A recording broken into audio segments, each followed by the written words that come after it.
주일 예배를 하나님께 드리겠습니다.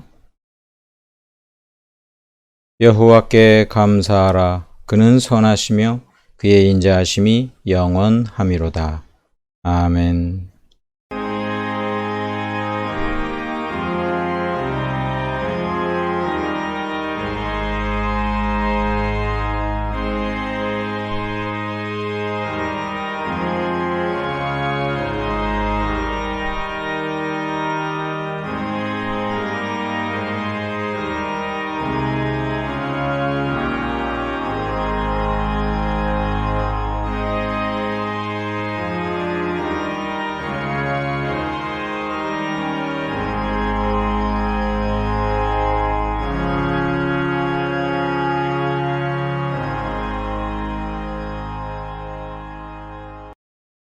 사랑과 은혜가 풍성하신 아버지 하나님, 거룩한 주일 하나님께 예배드리게 하시니 감사를 드립니다. 성삼위 하나님 영광 받으시며 저희들의 경배를 받으시고 이 예배 가운데에서도 함께 하셔서 우리에게 한없는 은혜를 베풀어 주옵소서. 예수님의 이름으로 기도드리옵나이다. 아멘.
사도신경으로 신앙 고백 드리겠습니다.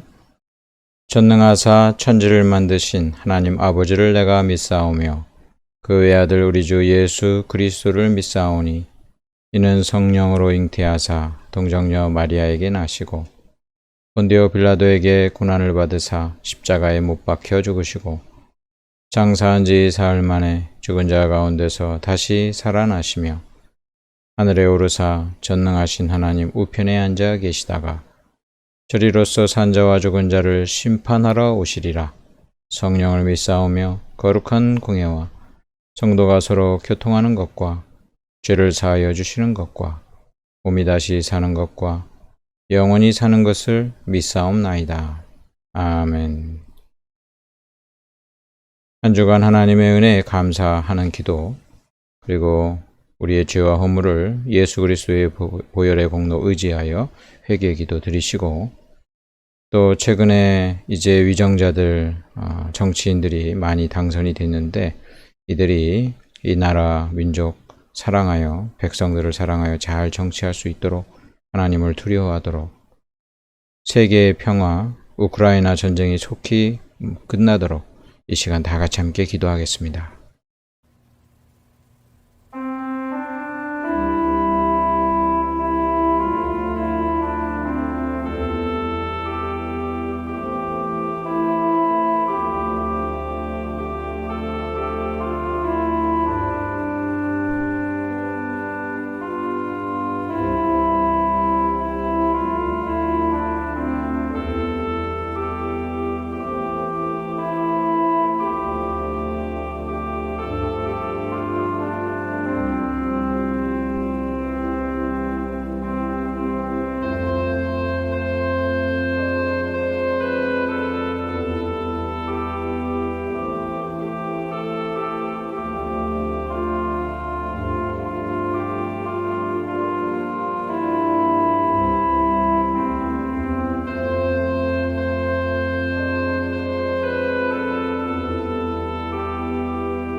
예수님의 이름으로 기도드리옵나이다. 아멘.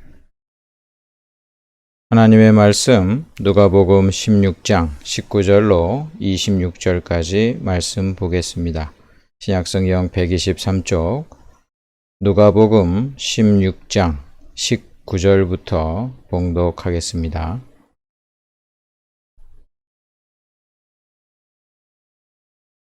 한 부자가 있어 자색 옷과 고운 베옷을 입고 날마다 호화롭게 즐기더라.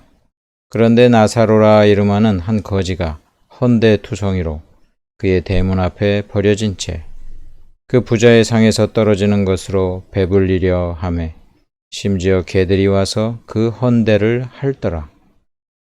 이에 그 거지가 죽어 천사들에게 받들려 아브라함의 품에 들어가고 부자도 죽어 장사되매 그가 음부에서 고통 중에 눈을 들어 멀리 아브라함과 그의 품에 있는 나사로를 보고 불러 이르되 아버지 아브라함이여 나를 긍휼히 여기사 나사로를 보내어 그 손가락 끝에 물을 찍어 내 혀를 서늘하게 하소서. 내가 이 불꽃 가운데서 괴로워하나이다. 아브라함이 이르되 예 너는 살았을 때에 좋은 것을 받았고 나사로는 고난을 받았으니 이것을 기억하라. 이제 그는 여기서 위로를 받고 너는 괴로움을 받느니라. 그뿐 아니라 너희와 우리 사이에 큰 구렁텅이가 놓여 있어 여기서 너희에게 건너가고자 하되 갈 수 없고 거기서 우리에게 건너올 수도 없게 하였느니라. 아멘. 영혼은 어디서 와서 어디로 가는가 제목으로 하나님 말씀 나누겠습니다. 할렐루야. 하나님의 은혜가 여러분들에게 충만히 넘치시기를 주님의 이름으로 축원합니다. 제가 어린 시절부터 그 설교, 천국에 대한 설교를 들으면 천국에 가가지고 또 하나님께 참 칭찬받을 그런 일을 많이 한 사람은 아주 큰 그 고래등 같은 기와집에서 면류관을 쓰고서 지내고, 또 이 땅에서 일을 별 볼 일 없이 한 그런 사람은 가가지고 뭐 면류관 모자가 아니라 개털 모자를 쓴다. 집도 좀 작고 그런 이제 설교를 들은 적도 있습니다. 그건 좀 문제가 있는 그런 그 예인 것 같아요. 누구는 개털 모자 쓰고 누구는 그 금면류관 쓰고 그럼 천국에 가서도 굉장히 불만이 많을 수 있을 상황이니까 그것은 좀 잘못됐다 봅니다. 그런데 그런 아주 구체적인 부분에 있어서는 좀 문제가 많은데, 분명한 것은 이 땅에서의 삶이 이제 내세 우리가 가는 그 세상에 영향을 준다는 것은 분명합니다. 이 땅에서 사도 바울처럼 정말 하나님을 위해 헌신하고 말씀대로 살았던 사람과 그렇지 않은 사람이 똑같을 리는 당연히 없죠. 아마도 굉장히 한 사람은 나쁘고 한 사람은 좋고 이런 건 아니고, 한 사람은 좋고 어떤 사람은 더 좋고, 하나님께서 분명히 상이나 칭찬에 대해서 이야기하시거든요. 그래서 이 땅의 삶이 우리 크리스찬에게 있어서 굉장히 중요하다는 것을 기억해야 됩니다. 하나님을 위해서 여러분들이 헌신하고 또 복음을 위해서 애쓰고 하나님 기뻐하시는 일들을 하는 것이 굉장히 중요하다는 것을 잊지 마시기 바랍니다. 근데 이거보다 더 심각한 건 있어요. 어떤 사람은 천국에 가고 어떤 사람은 천국에 가지 못한다는 것입니다. 이게 정말 심각한 거죠. 모든 사람이 천국에 가는 것은 아니다. 모든 사람이 몸의 부활을 이루고 또 영원히 존재하게 되는데, 모든 사람이 천국에 가는 것은 아니다. 이것을 굉장히 기억하면서 이 땅에서 하나님 잘 믿고 또 하나님 기뻐하시는 일들 잘 감당하다가 우리 하나님과 영원토록 천국에서 삶을 이루시기를 간절히 축원합니다. 이 부자 거지 나사로 이야기 본문입니다. 누가복음 16장에 나오는 이 이야기는 예수님이 친히 들려주신 이야기고, 또 이제 장차 그 천국에서의 어떤 일들을 우리가 예측해 볼 수 있는 매우 중요한 그 이야기라 할 수 있습니다. 여기 부자는 이름도 안 나오죠. 근데 거지는 나사로라는 이름으로 명백하게 나와 있어요. 그리고 이 거지 나사로는 천국에 가서 그야말로 우리가 생각하는 하나님과 함께 사는 그런 삶을 누리고 있고, 이 부자는 그렇지 않죠?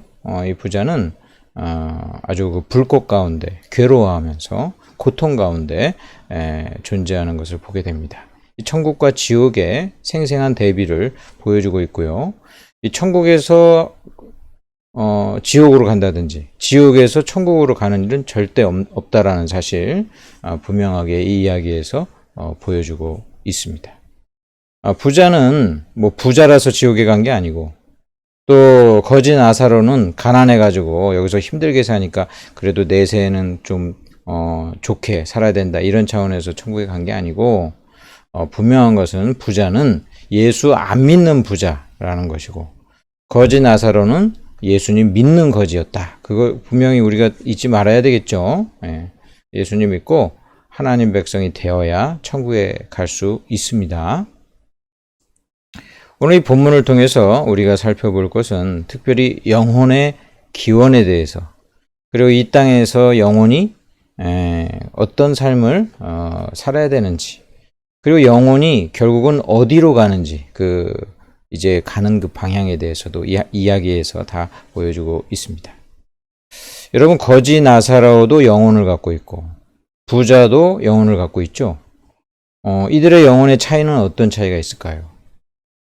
영혼 자체는 전혀 차이가 없이 동일한 인격이요, 또 하나님이 창조하신 그런 창조물이라는 것을 우리가 기억해야 됩니다. 여러분, 어떤 그 영혼은 인간이 남자와 여자가 결합해서 그냥 인간으로 만들어지는 것이 아니라, 유전적인 형질은 부모로부터 그 생육법에 의해서 출생하는 그런 동안 이 유전이 내려오죠.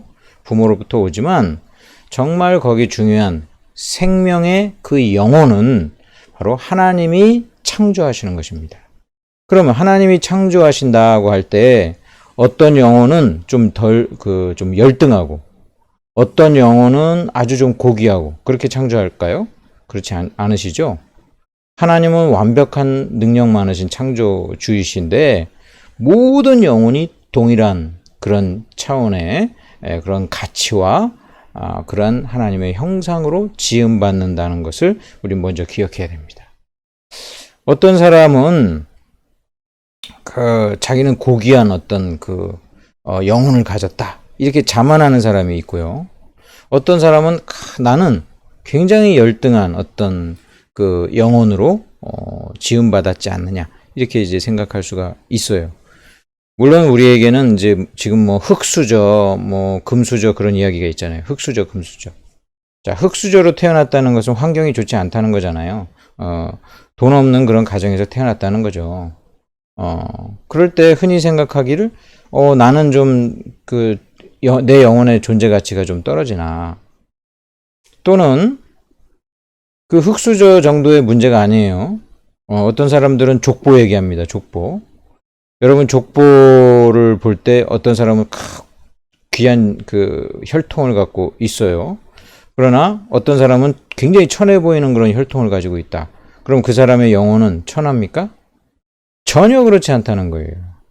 모든 영혼은 하나님이 만드신 완벽한 창조물이기 때문에 영혼은 똑같아요. 어떤 영혼은 그냥 건강한 좋은 그런 가정에서 태어나는 그런 사람이 있는가 하면 어떤 경우는 원치 않는 임신에 의해서 태어나기도 합니다. 원치 않는 임신.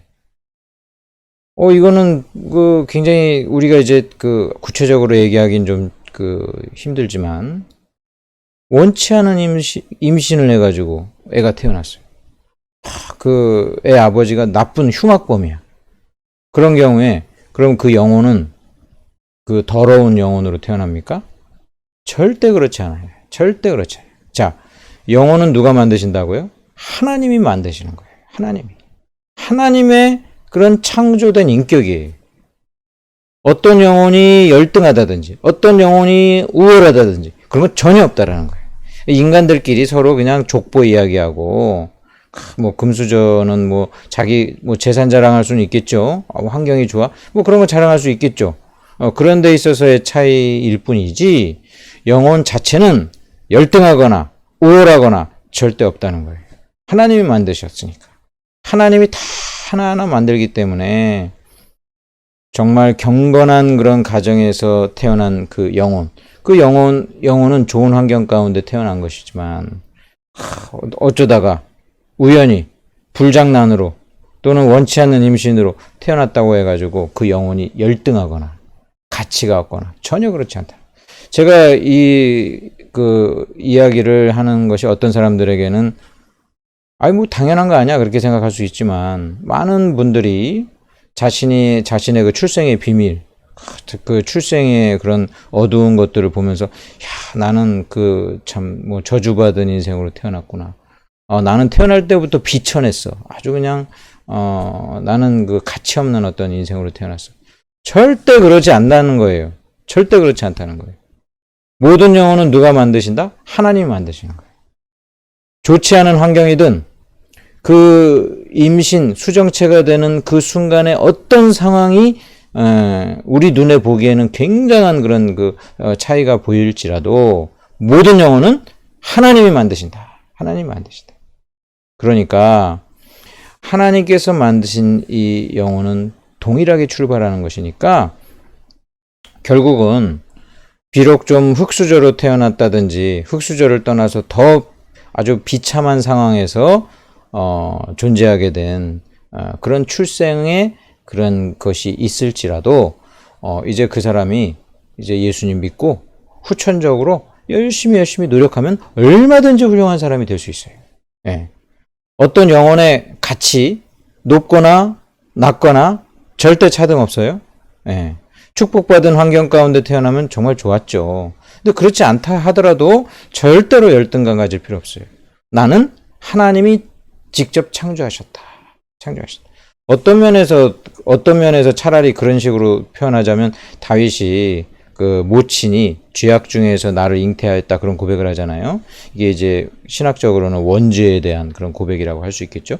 모든 인간은 아담의 혈통에 의해서 죄를 이미 입은 상태에서 태어난다.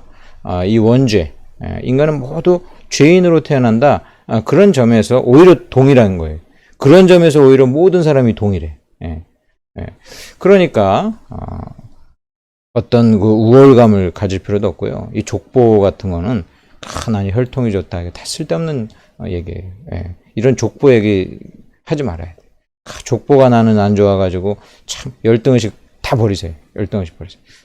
나는 사실은 태어날 때 너무나 그 불운하게 그렇게 안 좋은 상황에서 어쩌다가 생겨났어. 어쩌다가 생겨난 사람 한 명도 없어요.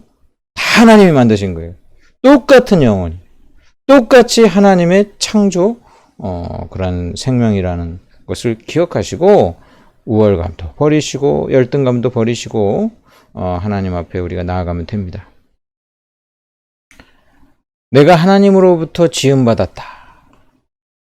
비록 원죄가 있지만, 하나님의 그 완벽한 창조물이라는 것을 믿고, 그리고 그 가운데서 하나님이 내게 주신 그 은혜를 기억하면서 열심히 노력하면 하나님이 정말 위대한 사람으로 사용하시고 많은 영향력 끼치는 사람으로 일할 수가 있는 것입니다. 그런 사람이 한둘이 아니에요.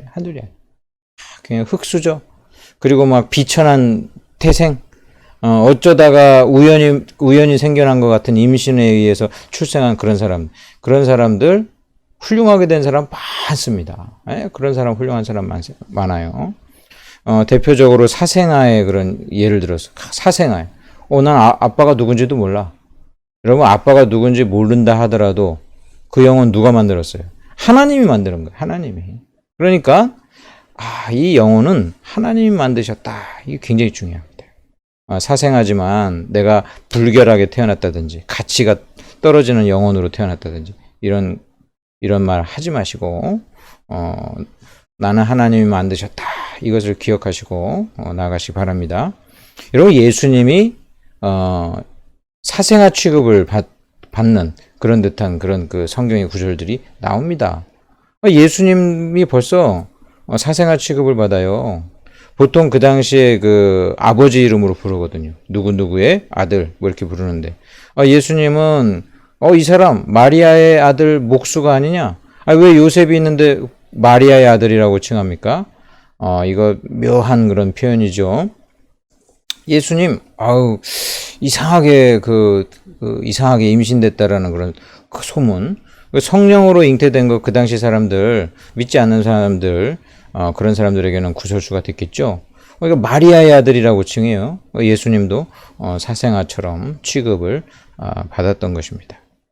역사상 굉장한 그 인물 중에 하나가 그 로마 제국이 당시에 비록 이제 그 서구 사회지만 서구 쪽에 그리고 그 동쪽도 다포가라는 엄청난 그 제국을 이뤘잖아요. 그 로마 제국에서 기독교를 공인하고 마침내 국교로 삼았던 그런 황제가 콘스탄티누스, 그냥 콘스탄틴이라고 그럴게요. 콘스탄틴 황제 아닙니까? 313년에 그 밀라노 칙령에 의해서 기독교를 공인한 황제입니다.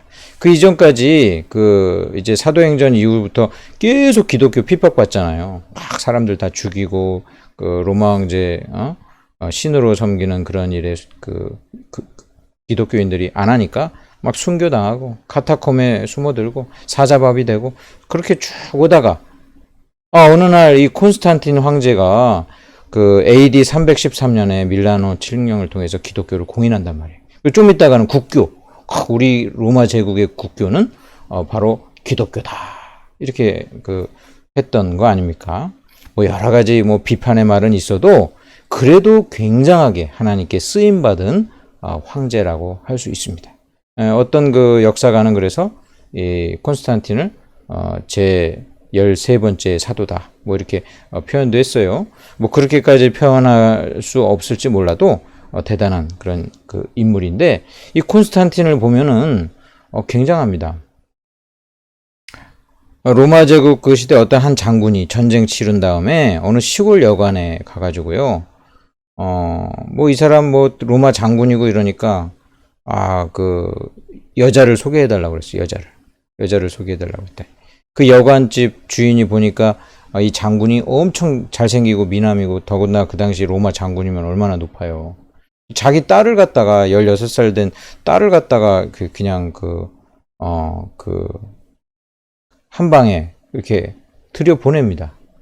그래가지고 거기서 이들이 잠자리를 하고 임신을 하게 된 거예요. 그래서 애가 태어났어. 근데 이제 이 장군은 이틀 정도 머물고 그냥 이제 다른 데 가버렸어.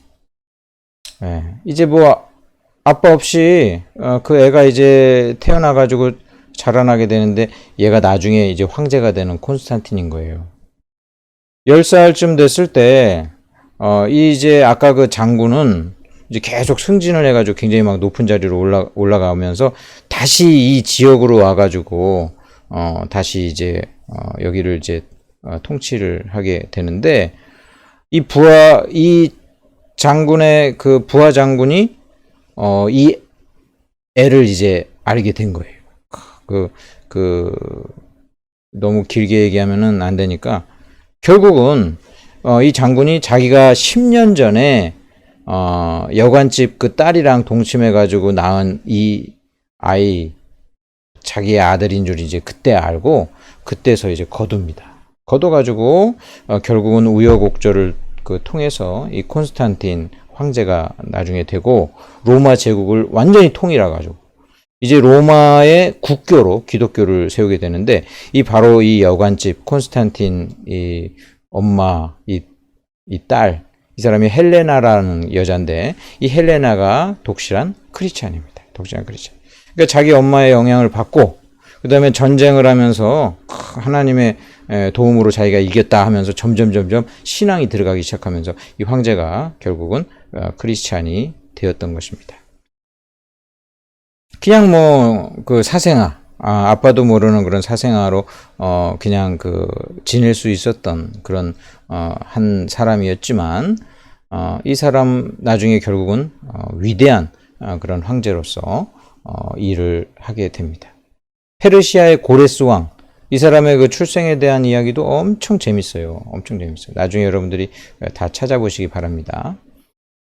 그 사람이 태어난 어떤 상황, 원하지 않은 임신으로 태어났다 할지라도 하나님의 다 섭리 가운데 하나님이 창조하셨어요.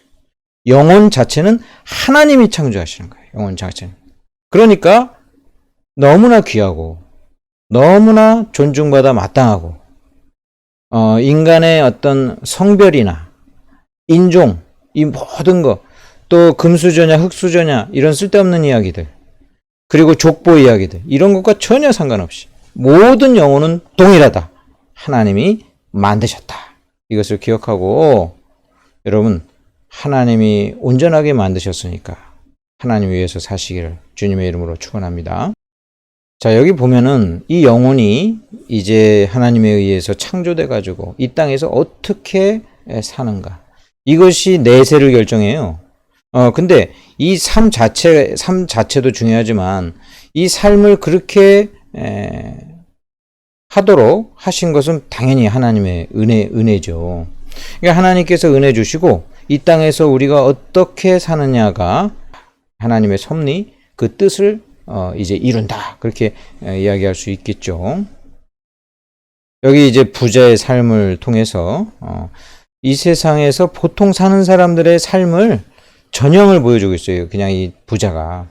그래서 이 부자의 삶을 한번 봅시다. 19절과 이제 21절 보면 그의 삶의 4가지 모습이 다 나옵니다. 첫째, 이 부자는 자색옷과 고운 베옷을 입었다. 돈이 많으니까 모든 돈의 사용처는 아주 좋은 여기는 옷만 나오지만 좋은 옷, 좋은 음식 이런 거 먹는데 계속 투자한 거죠. 오늘날로 따지면 돈 많으니까 뭐 좋은 집에서 좋은 자동차 사고 좋은 음식 먹고 좋은 문화생활 누리고 여기에 온통 돈을 다 쓰는 거예요. 자기만을 위해서 물질주의적인 삶을 사는 겁니다. 이 사람에게 있어서 모든 돈은 이런 호화로운 삶을 사는 데 그 초점이 맞춰져 있어요. 그러니까 세상의 모든 사람들이 다 이러기 위해서 성공하려고 노력을 한다고 일반적으로는 볼 수 있겠죠. 자기 자신에게 가장 좋은 것을 주기 위해서 성공하려고 하는 거예요. 이 부자의 삶이 독특한 삶이 아니라 그냥 그런 모든 사람들의 삶의 모습과 마찬가지입니다. 자, 날마다 호화롭게 살았다. 날마다 호화롭게 살았다. 럭셔리한 삶을 추구한 거예요. 여기서 그 호화롭다라는 이 말은 필요한 것 이상의 그 삶, 하나님이 많은 것을 주시는 것은 자신만을 위해서 주신 것이 아니라 하나님과 이웃을 위하여 봉사하며 나눠주고 가난한 사람들도 도와주는 그런 그 여분을 주신 건데, 이 사람은 그 여분을 하나님 위해서나 이웃을 위해서 사용하는 것이 아니라 온통 자기의 럭셔리한 삶을 위해서 날마다 호화로운데 돈을 쓰는 거예요. 그러니까 나눠줄 돈이 있어요, 없어요? 없어요. 100만 원 있으면 100만 원이 여윳돈이 있으면 100만 원에 맞는 것을 돈을 쓸 거고, 1000만 원이 나오면 1000만 원에 맞는 또 럭셔리한 물건을 살 거고, 이 세상에서는 수억 원서부터 수십억 원 가는 물건이 계속 있어요. 그러니까 남는 돈이 없어요. 호화롭게 살려면 남는 돈이 없단 말이에요. 이걸 위해서 남에게 나눠줄 돈은 없어. 그거 사야 되니까. 내게 맞는 그 돈에 맞는 가치가 되는 그거 사야 되니까. 이 부자의 삶의 모습을 볼 수가 있어요. 나눠줄 돈이 없어요. 즐기더라. 부자의 삶 즐기더라. 삶의 목적이 행복과 즐거움입니다. 여기서 행복은 행복 자체라는 말은 뭐 나쁜 말이 아닌데 세속적인 행복을 말하는 거예요. 이 즐거움, 인생의 목적이 즐기는 거예요. 철저히 자기 자신에게 초점이 맞춰져 있는 삶이에요. 지금 보면은 거지는 그 부자의 상에서 떨어지는 것으로 이제 연명하려고 배불리려고 이제 하고 있는 걸 볼 때 이렇게 나눠주질 않아요. 어쩌다가 그 쓰레기통에 나오는 그거 가지고 지금 거지 나사로는 먹고 살고 있단 말이에요. 그러니까 다른 사람의 그 궁핍이나 가난과 고통에 무관심합니다. 내게 있어서 타인은 그냥 들짐승이랑 똑같은 거예요. 이 부자에게 있어서. 그러니까 이 거지가 몸에 부스럼이 나가지고 개가 거기서 막 핥잖아요. 이게 그 거지와 그 개는 거의 수준이 비슷한 식으로 거기 뒹굴면서 살죠. 부자가 볼 때 이 거지는 그냥 타인이고 전혀 상관없는 사람이고 짐승이랑 똑같아요. 아무 관심이 없어요. 그에게는 하나님도 없고 하나님이 없으니까 사람도 없고 오직 자기 자신만을 존재하는 거예요. 이러한 이 부자의 삶은 전형적인 하나님 안 믿는 삶이라고 할 수 있어요. 물론 모든 부자는 그리고 모든 그런 예수 안 믿는 사람들이 이렇게 산다는 것은 아닙니다. 다른 사람들에게 나눠주고 이렇게 훌륭한 삶을 사는 그런 사람들도 많이 있죠. 예수 안 믿고 그런 사람들이 분명히 존재를 해요. 그런데 대전제인 나를 만드시고 그 다음에 내 영혼의 모든 생사복을 주관하시는 그 창조주 하나님을 인정하지 않고, 그리고 하나님을 믿지 않고, 그리고 결국은 살아가는 이 모든 것은 그가 아무리 선한 일을 한다 할지라도 그것은 결국은 하나님과 등진 그런 상황에서 모든 것은 결국은 하나님께 영광을 올려드리는 것이 아니라 자기 자신을 위한 삶이 될 뿐입니다. 그런 점에서 꼭 이 부자의 모습과 똑같지는 않을지라도 하나님을 안 믿는다는 것은 가장 중요한 자신의 그 영혼, 존재의 근원을 무시해버리고 사는 삶이기 때문에 결국은 하나님 앞에 큰 죄로 나아가게 되는 거예요. 죄 중에서 어떤 죄가 가장 큰 죄냐 이렇게 물으면 불신죄라고 이야기할 수 있어요. 불신죄. 하나님 믿지 않는 죄가 제일 큰 죄예요.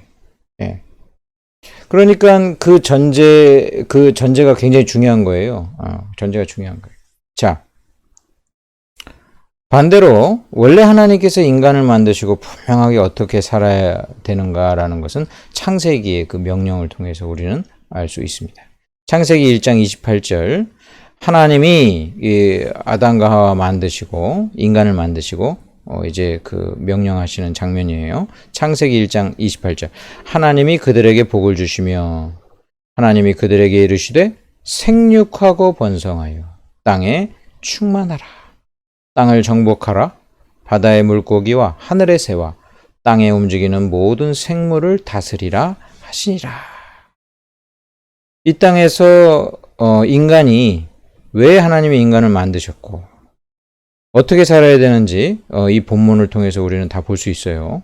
여기서 나오는 그 세 가지 명령을 우리는 문화명령이라고 하죠. 생육하고 번성하여 땅에 충만하라. 땅을 정복하라.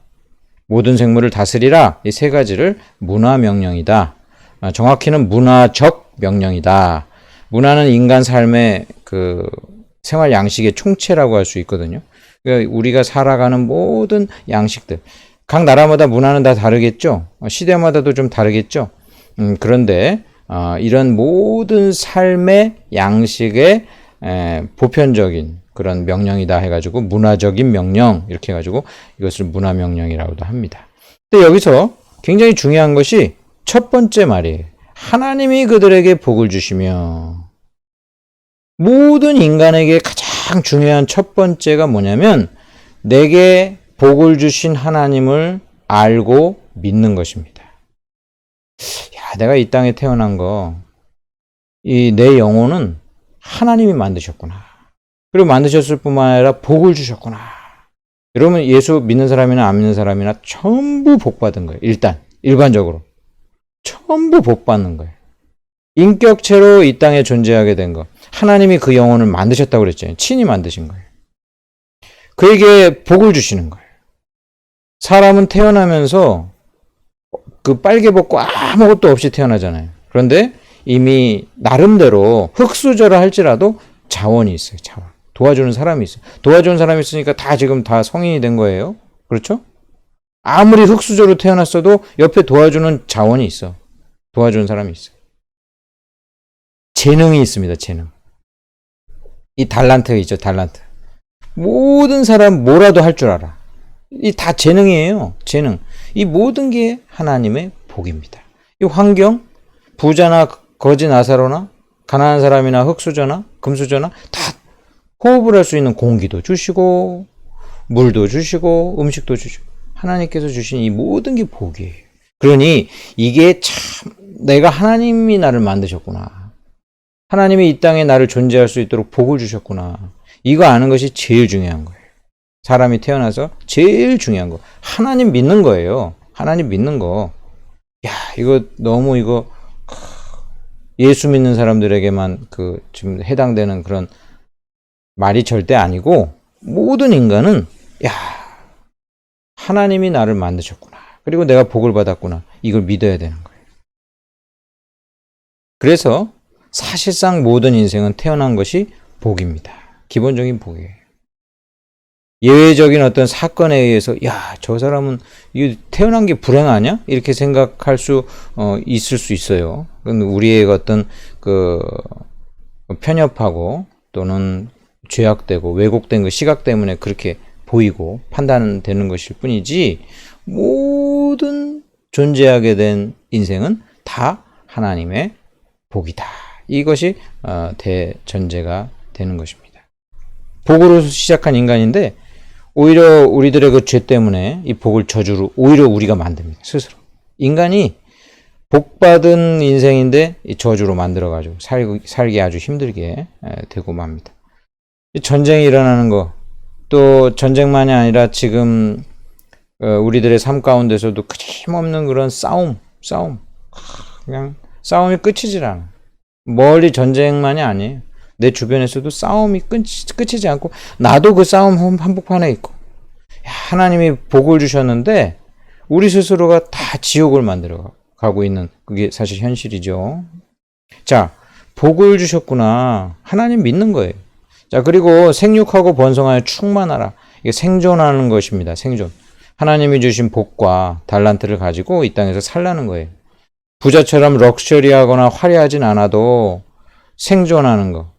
예, 그건 정말 귀한 것이고 가치 있는 거예요. 여러분들이 회사에서 일을 하는 거 다 생존하기 위한 것이죠. 먹고 사는 거, 모든 직업 활동 다 귀한 겁니다. 다 귀한 거예요. 이것이 이건 굉장히 그 하나님의 그 명령에 속하는 거예요. 열심히 일하십시오. 생존해야 됩니다. 그리고 생존을 넘어서 충만하더라. 이게 그 나의 지경이 넓히도록 열심히 노력하는 거, 이거 신앙을 가진 사람들 열심히 살아야 돼요. 자, 정복하라고 그랬죠. 발전을 이루고 보다 나은 것으로 노력하는 모든 것이 들어갑니다. 미개척 분야를 개척하고 길을 열어줘가지고 내 뒤에 오는 다음 세대들이 더 나은 환경, 좋은 곳에서 살 수 있도록 여러 가지를 발명도 하고 해나가는 거 정말 다 좋은 일이고 또 하나님의 그 명령을 이루는 것입니다. 질병을 극복하는 모든 과학적인 그런 거, 또 예술을 발전시키는 거, 문명을 갖다가 좋은 문명을 이 모든 것이 다 이 정복에 들어가는 것입니다. 그리고 마지막에 모든 생물을 다스리라. 통치하라는 거죠. 이 통치는 잘 보존하고 관리하고 잘 발전시키는 이 모든 것이 들어가서 하나님의 일들을 대행해서 이 땅에서 하나님의 그 영광을 드러내는 그런 하나님의 형상을 가진 인간으로서 존재하는 것. 이것이 바로 이 땅에서 하나님이 인간을 만드신 목적이요. 그리고 그 영혼이 이 땅에서 이제 이 목적을 향해서 삶을 살아야 되는 것입니다. 결국 보세요. 부자의 생애를 보면 자기 자신만을 위해서 살다가 결국은 자기 자신이 다 그냥 그 쓰레기만 잔뜩 남기고 가는 거예요. 예. 어떤 사람들에게 뭔가 도움을 주는 일도 한 적이 없고 하나님이 없으니까 아까 인간도 없다고 그랬잖아요. 오직 자기 자신이 신인 거예요. 남는 것은 쓰레기만 남기고 가는 것입니다. 이보다 더 악한 사람은 남을 괴롭혀가지고 훼손시키고 엄청난 죄를 저지르고 가는 그런 못된 사람들도 있게 됩니다. 그럼 어떤 사람은 이 땅을 옥토로 만들고 개발하고 발전시키고 이 사람이 가는 곳에 좋은 그런 자취가 남고 후배들이 양성이 되고 자손들이 그 길을 잘 따르도록 길을 개척하고 그렇게 사는 그런 삶도 있어요. 물론 어떤 사람은 이런 좋은 삶만 살고 어떤 사람은 나쁜 삶만 살고 그러진 않겠죠. 우리는 양쪽을 다 이렇게 하게 될 텐데 좋은 것을 더 남기고 사시기를 주님의 이름으로 축원합니다. 하나님이 주신 문화 명령에 따라서 복 주신 하나님을 잘 믿고 섬기며 그리고 하나님이 주신 그 명령대로 충만하고 정복하고 다스리고 하나님을 위해서 살아야 될 것입니다. 그러면 결국은 이제 어떻게 됩니까? 이 문화 명령을 잘 하나님을 믿으면서 따르는 사람은 하나님께서 이루시는 사명을 이 땅에서 살지만 하나님을 빼고 그냥 사는 사람들은 결국은 이 문화 명령대로 사는 게 아니라 문화를 이루긴 이루는데 바벨탑을 쌓는 거예요. 바벨탑. 하나님을 대항하는 문화를 산출하고 결국은 그 자신의 인생도 남들이 보기에 굉장히 선한 일들을 많이 한 사람조차도 하나님 안 믿고 사는 사람들 다 자기 바벨탑 쌓고 결국은 죽게 되는 것이니까 하나님 위에서 사시기를 간절히 바라고 하나님이 명령하신 대로 살아야 될 것입니다. 그러다 결국 어떻게 됐어요? 부자는 지옥으로 가게 되고 거지 나사로는 천국에 가게 됩니다. 이 거지 나사로가 적극적으로 무엇을 했는가? 그거는 성경에 나와 있지 않아요. 뭐 별로 업적을 남긴 것 같지도 않아요. 근데 거지 나사로가 제일 잘한 것은 하나님을 믿었다는 거예요. 하나님 믿었으니까 천국에 갔죠. 그냥 가난하니까 천국에 갔겠어요. 아니 그냥 했겠어요. 하나님 은혜로 이 거지 나사로는 하나님 믿고 구원을 받아 천국에 가게 된 것입니다. 얼마나 감사한 일입니까? 그리고 천국에서 이 땅에서 누리지 못한 모든 것을 보상을 받고 살아갑니다. 여러분, 모든 것은 그 출발한 대로 다시 되돌아갑니다. 모든 그 존재하는 것들. 물질적인 것들은 물질로 되돌아가요. 우리 육체는 흙에서 왔잖아요. 그러니까 우리가 이제 생명을 다하면 이 흙으로 다시 되돌아갑니다. 영혼은 하나님이 만드셨다고 그랬죠? 하나님이 만드신 그곳으로 다시 가는 거예요. 영혼 세계에서 왔으니까 영혼 세계로 돌아가서 불멸을 하게 됩니다. 근데 이제 불멸을 하는데, 모든 인간이 불멸을 하는데, 영혼이 불멸하니까 모든 이들이 하나님께로 가는데, 이 어떤 이들은 그곳이 너무나 복된 곳이고, 그래서 천국이라고 일컬을 수 있는데, 어떤 이에게는 그곳은 천국이 아니에요. 굉장히 불행한 그런 지옥으로 된다라는 것을 우리는 기억해야 됩니다. 그럼 우리가 천국이 왜 기쁘냐? 일단 가면은 거기 내가 거할 곳이 있어요. 장소. 거할 곳이 있고, 거할 집이 있고, 그 다음에 나를 반겨주는 분이 계셔. 그래야지 그 가는 곳이 천국인 거예요. 자, 영혼은 이제 우리가 죽게 되면은, 육체는 원래 왔던 대로 흙에서 왔으니 흙으로 돌아가고, 영혼은 하나님의 영혼 세계에서 왔으니 영혼 세계로 다시 이제 되돌아가는데, 즉시로 되돌아가는데, 그 영혼이 잠드는 거 아닙니다. 성경에 보면 이제 그 죽은 것이 아니라 잠든 것이다, 뭐 이런 표현을 통해서 영혼이 계속 부활 때까지 조용히 잠만 자나? 이런 그 이단이 있었어요. 근데 그건 잘못된 말이고, 영혼은 죽는 순간 즉시로 하나님께로 가게 됩니다.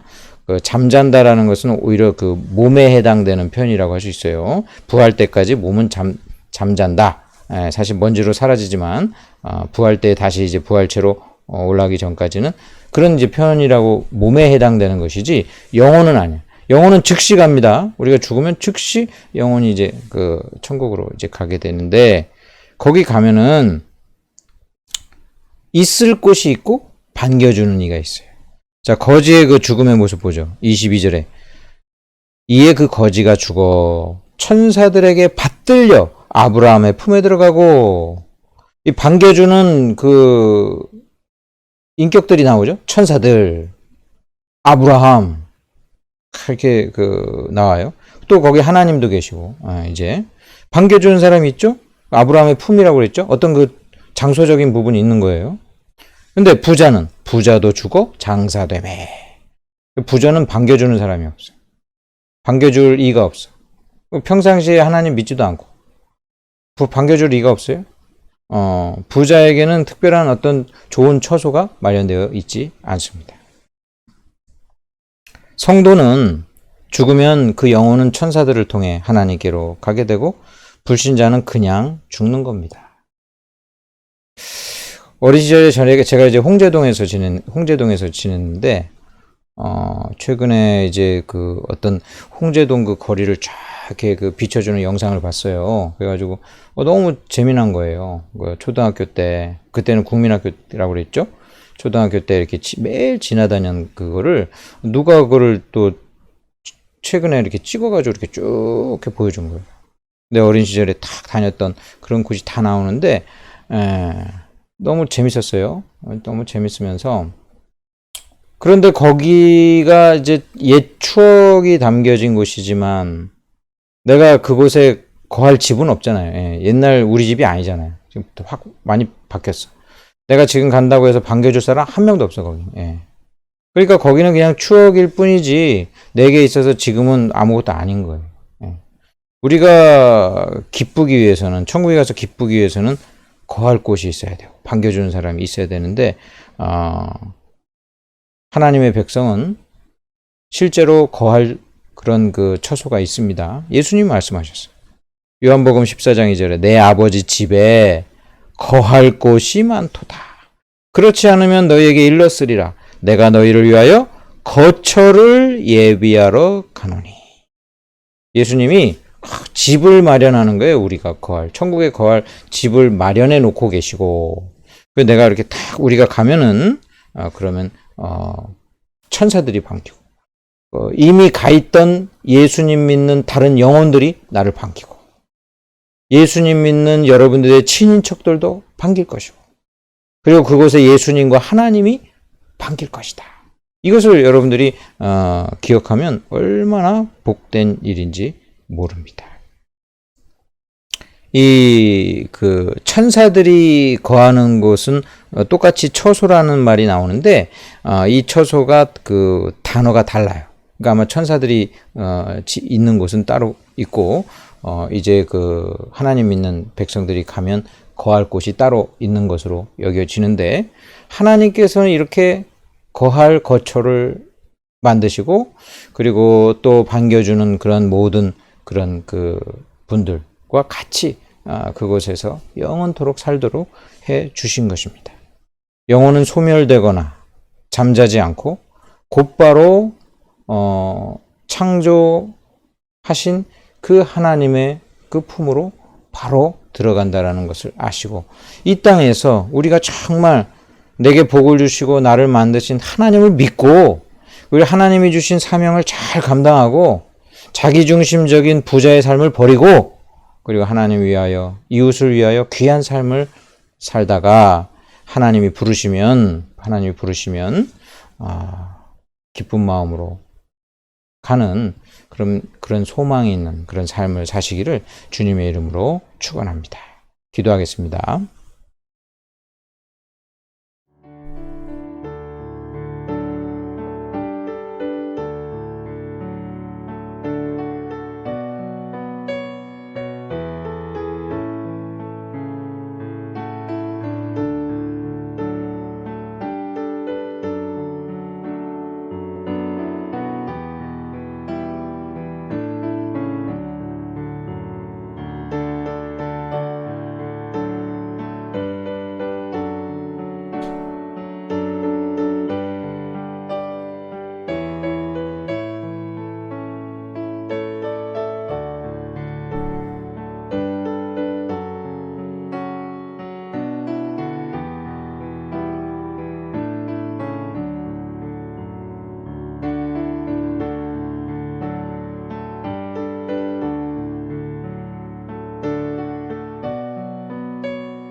예수님의 이름으로 기도드리옵나이다.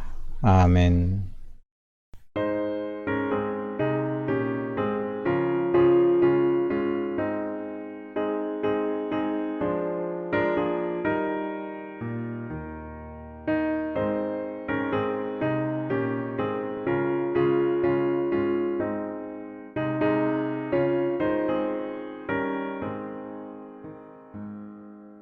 예수가 우리를 부르는 소리, 그 음성 부드러워.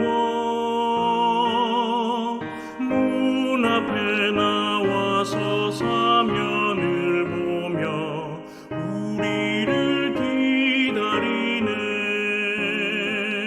오라 오라, 방황치 말고 오라. 죄 있는 자들아 이리로 오라. 주 예수 앞에 오라. 간절히 오라고 부르실 때에 우리는 지체하랴. 주님의 은혜를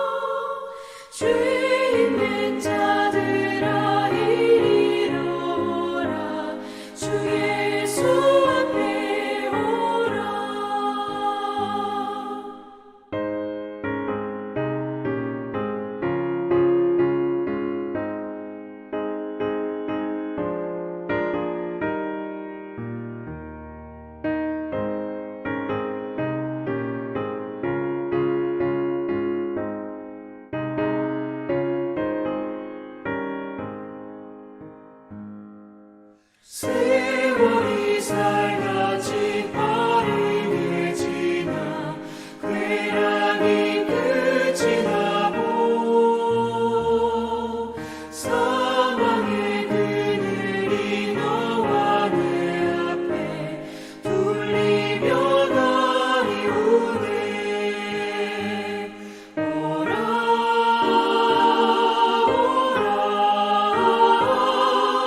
하망치 말고 오라. 죄 있는 자들아 이리로 오라. 주 예수 앞에 오라. 우리를 위하여 예비해 두신 영원한 집이 있어. 죄 많은 세상을 떠나게 될 때 영접해 주시겠네. 오라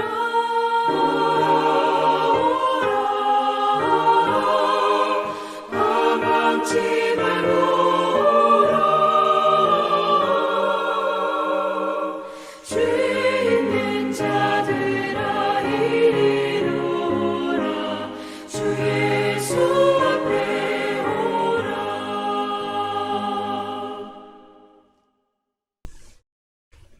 아버지 하나님 감사를 드립니다. 이 시간 하나님께 헌금하오니 주여 기뻐 받아주시고 하나님께서 이 땅에서 우리와 함께 하시며 복을 주시며 또 천국 소망을 갖고 살아가게 하신 것 감사드리며 언제나 하나님 영광 올려드리는 삶을 살게 하여 주옵소서.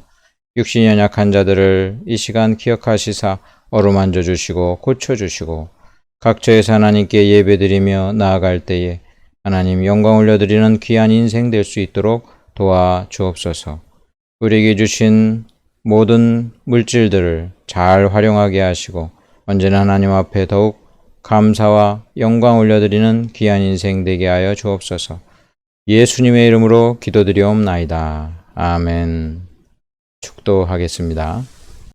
지금은 우리 주 예수 그리스도의 은혜와 아버지 하나님의 크신 사랑과 성령님의 위로교통 충만하신 은혜가 하나님 잘 믿고 이 땅에서 하나님 주신 사명을 잘 감당하고 천국 소망을 가지고 살아가기를 원하는 주의 거룩한 성도들 한 명 한 명 위에 각처에서 예배드리는 모든 자들 위에 구원받아야 될 자들 위에 이제로부터 영원토록 함께 있을지어다. 아멘.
지치고 내 영혼 연약할 때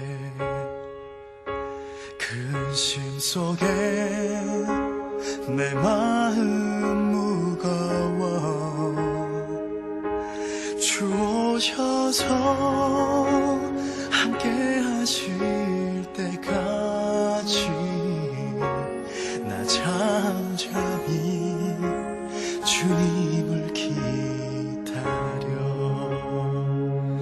날 세우 세우사 저 산의 우뚝 서리 날 세우사 풍랑 가운데도 함께 하시 나가나게 하네 날 세우사 모든 것 할 수 있네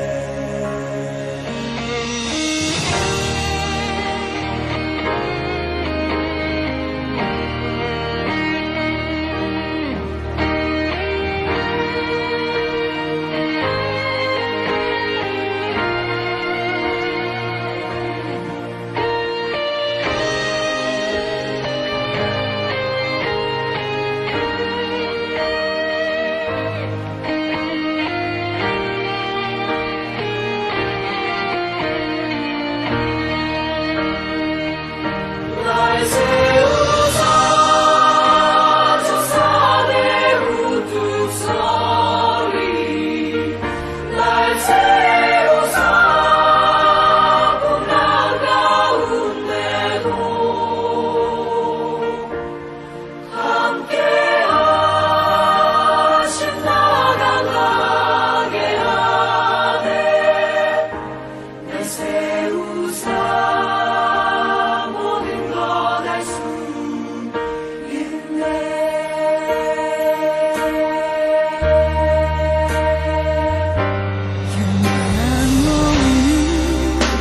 그런 삶은 없으니 끊임없이 고동치는 가슴 주 오셔서 경의로 날 채우고 영원한 삶 나에게 주시네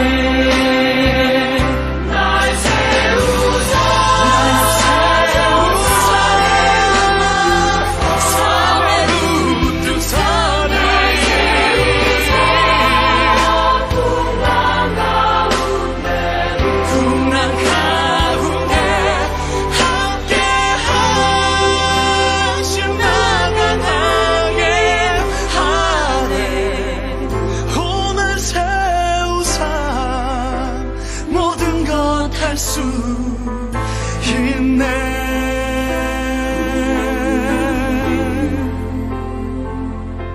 날